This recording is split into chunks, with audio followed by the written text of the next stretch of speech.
Amresh Prasad. I am bilateral science amputee. So, while using prosthesis, my prosthesis does not fit me properly.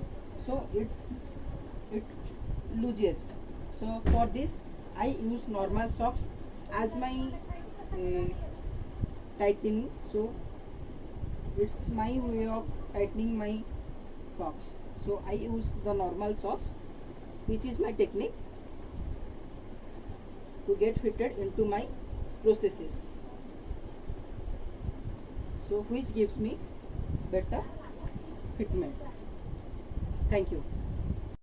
Break Free Solutions, brought to you by EI Labs and Project Discovery.